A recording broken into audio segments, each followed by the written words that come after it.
Hey everyone, my name's Katie and it's great to see you. In this video, we're going to go over our send a card task, which is actually one of my favorites.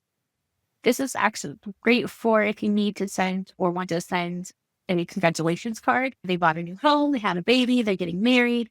If you want to send holiday greeting cards, anything like that, this is just a great reminder to do that. So let's actually review this task really quick. First thing you're going to do, click get for free. And then you're going to go into for templates, tasks, and you'll find your send a card task. Here you can review everything that you can send a card for. You'll want to make sure that you specify exactly what you're sending the card for. Go ahead and click save and exit. And obviously, this is actually going to be sent by a team member, or you can select your admin role if you have one. And you want to usually do it the same day so you don't forget, but you can always set a due date in the future. Go ahead and click save and exit here. This is usually used as a one-time task. So we're going to click new task. Use our test account.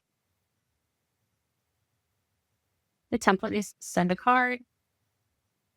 And in this section, you'll want to describe or write out exactly what we're sending the card for. So we're going to write had a baby. And then you can see that we've got our start date and end date, which is due today. But we can put, because it's especially because it's a holiday week, we can put like next Monday as our due date.